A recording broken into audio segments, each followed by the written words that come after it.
Welcome. My name is Christopher Peter. First, let us congratulate the all-time leading goal scorer in NHL history Alexander Ovechkin for breaking a record that few thought would ever be broken. Wayne Gretzky's goal-then record of 894 goals seemed like one of those records that would be impossible for anyone to reach ever. The consistency over a prolonged period of time was something that appeared unlikely in such a demanding sport. But the Great Eight has been exactly that. A consistent scoring force ever since coming into the National Hockey League in 2005, the same year as Sidney Crosby, another great player who is almost 300 goals behind him on the active list. Just for perspective, in one of the most physical sports in the world, it is highly unlikely that a player stays productive or healthy long enough to come close to the record.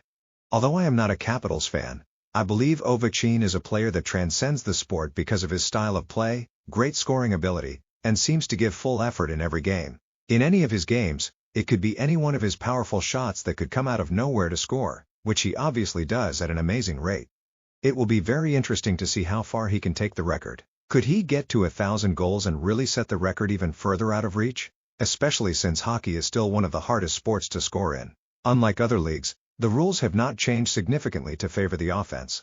So, the stats are not skewed in the effort to be more entertaining.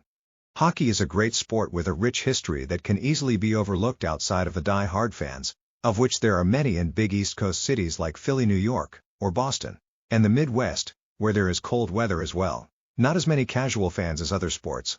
Either you like and understand hockey or you do not.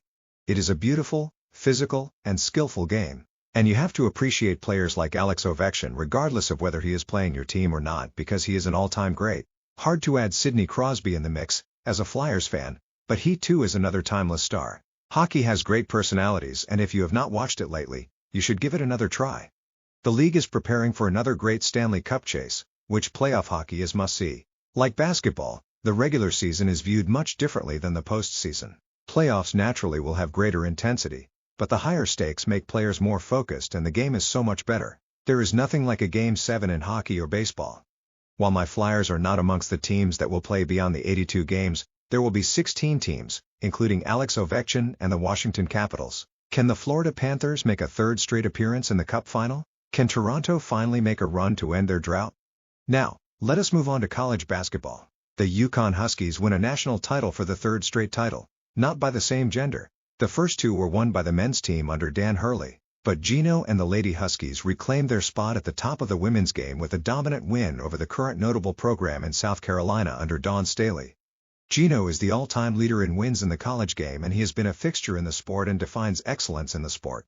Great coaches have great players, who coaches credit for their success. You can always recruit star-studded teams every year just about. Many of the great players in the professional game today trace back to dominant Big East school. Great featuring Dawn Staley is kind of taking a beating on social media a bit for her behavior during the loss. But, one can understand her being emotional where the defending champion was pummeled in the biggest game of the year. Such a big loss for what was supposed to be the new blue chip program.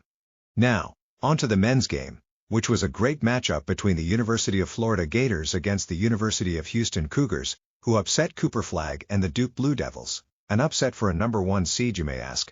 But who really thought Duke would not make the final game? For much of the game, the Gators could not separate themselves from Houston. The Cougars seemed to outplay Florida for a stretch, where they ran up the lead to 12 points. But, Florida came all the way back at the end.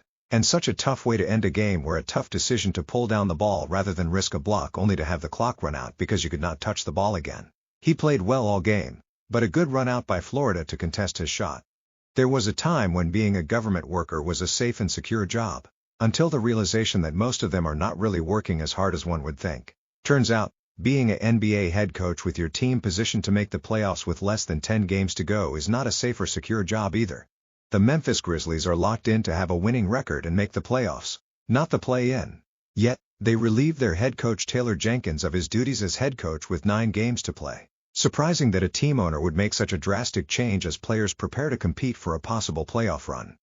Not sure there are many people who would suggest disrupting an organization so close to a period where peak performance is so desperately needed. Even if you believe your leader is not the best candidate to lead your team to the promised land, there is an argument that you may be too far in to make a change at the moment. Seems like it was a combination of dimming views of the team's prospects under Taylor Jenkins, but also the need to retain talented assistants before they lead other teams to where the Grizzlies want to be, potentially throwing away this season for a better fate next season. Still, I wonder why they could not wait until the offseason.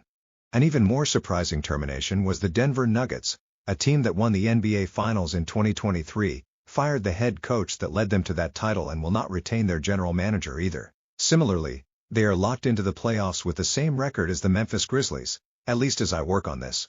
From the reporting, it seems like there was some level of tension in the organization and the move is to create a spark heading into the playoffs. Interesting to see if that is even possible. Because the question for both teams I would have is how quickly can a team learn a new approach in crunch time, when they are accustomed to a different routine and system. And now they have to try something new as the stakes are about to rise considerably. A big thank you to the audience for experiencing this podcast. The Christopher Peter Review, your source for an economic perspective on salient current events. Please continue to visit the Christopher Peter Review at www.crcreview.com for more. Or subscribe on YouTube. Thank you again and talk to you next time.